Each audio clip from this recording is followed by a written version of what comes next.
దూత media, power of news. Welcome to Dhoota media. Varaha Jayanti Hindu సాంప్రదాయంలో శ్రీ మహావిష్ణువు యొక్క మూడవ అవతారమైన వరాహ అవతారం జన్మదినోత్సవాన్ని జరుపుకునే పవిత్ర పర్వదినం. ఈ రోజు భక్తులు విష్ణుమూర్తిని వరాహ రూపంలో ఆరాధించి ధర్మరక్షణ, అధర్మ సంహారం యొక్క సందేశాన్ని స్మరించుకుంటారు. వరాహుడు అర్ధ శరీరం పంది రూపంలో, అర్ధ శరీరం మానవ రూపంలో ఆవిర్భవించాడు. పురాణ కథనాల ప్రకారం సత్యయుగంలో హిరణ్యాక్షుడు అనే రాక్షసుడు భూమిని సముద్ర గర్భంలోకి లాగినప్పుడు విష్ణువు వరాహ రూపం ధరించి తన కోరలతో భూమిని ఉద్ధరించాడు. ఆ తర్వాత హిరణ్యాక్షుణ్ణి సంహరించి ధర్మాన్ని స్థాపించాడు. ఈ సంఘటన భూమి రక్షణ, అధర్మంపై ధర్మం యొక్క విజయాన్ని సూచిస్తుంది. వరాహ జయంతి భక్తులకు ధైర్యం, సంపద, ఆరోగ్యం, శ్రేయస్సు అందించే పండుగగా పరిగణించబడుతుంది.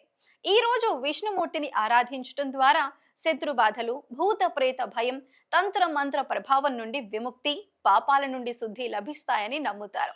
ఈ పండుగ సందర్భంగా భక్తులు ఉదయం త్వరగా స్నానం చేస్తారు. శుద్ధమైన దుస్తులు ధరించి ఇంటిలో లేదా ఆలయంలో పూజా స్థలాన్ని సిద్ధం చేస్తారు. వరాహుడి లేదా విష్ణుమూర్తి విగ్రహాన్ని కలశంలో ఉంచుతారు.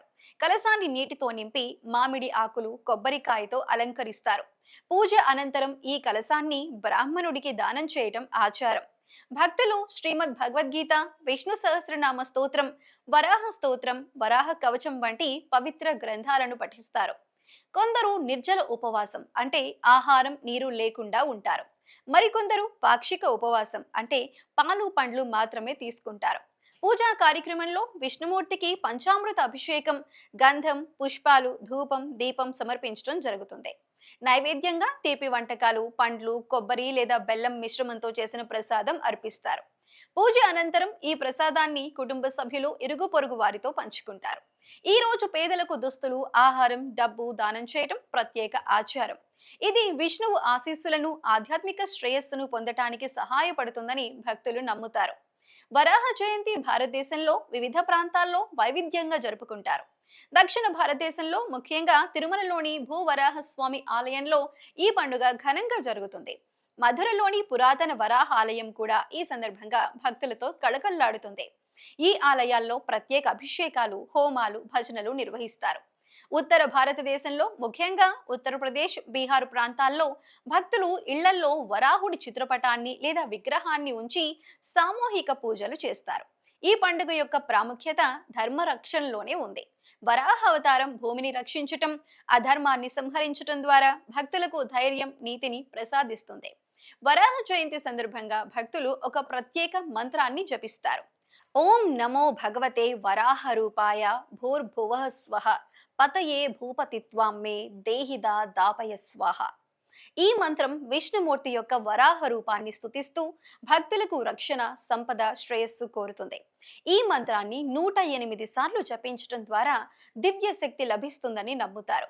ఈ పండుగ ఆచారాలలో భాగంగా భక్తులు తమ ఇళ్లలో సామూహిక భజనలు, కీర్తనలు నిర్వహిస్తారు.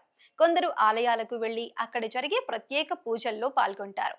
తిరుమలలో భూవరాహస్వామి ఆలయంలో జరిగే అభిషేకాలు, అలంకారాలు భక్తులను ఆకర్షిస్తాయి. ఈ రోజు ఆలయాలు రంగురంగుల పుష్పాలతో, దీపాలతో తళతళలాడుతుంటాయి. భక్తులు సాయంత్రం హారతిచ్చి ప్రసాద వితరణ చేస్తారు. వరాహ జయంతి సామాజిక ఐక్యతను కూడా పెంపొందిస్తుంది. కుటుంబ సభ్యులు, ఇరుగు పొరుగు వారు ఒక చోట చేరి భజనలు, పూజలు చేస్తారు. పేదలకు దానం చేయటం ద్వారా సమాజంలో సమానత్వం, దయాగుణం వృద్ధి చేస్తారు. ఈ రోజు భక్తులు తమ జీవితంలో నీతి, ధర్మం, ఆధ్యాత్మికతను పెంపొందించుకునేందుకు ప్రయత్నిస్తారు. ఆధునిక కాలంలో కూడా వరాహ జయంతి తన సాంప్రదాయ విలువలను కాపాడుకుంటుంది. కొందరు భక్తులు ఆన్లైన్ ద్వారా పూజలు, భజనలు చేస్తున్నారు. ఆలయాల్లో జరిగే పూజలను లైవ్ స్ట్రీమింగ్ ద్వారా చూస్తూ దూరంగా ఉన్నవారు కూడా ఈ వేడుకల్లో పాల్గొంటున్నారు. ఈ పండుగ యొక్క మూల ఉద్దేశం ధర్మ రక్షణ, భక్తులకు దివ్య శక్తి అందించటం. అది నేటికి అలాగే ఉంది. వరాహ జయంతి కేవలం ఒక ఆచారం కాదు, ఇది భక్తులకు ధైర్యం, శాంతి, ఆధ్యాత్మిక బలాన్ని అందించే పవిత్ర దినం. ఈ రోజు విష్ణుమూర్తి యొక్క వరాహ అవతారాన్ని స్మరించడం ద్వారా భక్తులు తమ జీవితంలో నీతి, ధర్మం, శాంతిని పొందేందుకు ప్రయత్నిస్తారు. ఈ పండుగ భారతీయ సంస్కృతిలో ఒక ముఖ్యమైన స్థానాన్ని కలిగి ఉంది. భక్తులకు ఆధ్యాత్మిక మార్గంలో ముందుకు నడవటానికి ప్రేరణనిస్తుంది. ఇలాంటి మరిన్ని మంచి వీడియోల కోసం చూస్తూ ఉండండి Dhoota media. For more updates please subscribe Dhoota media.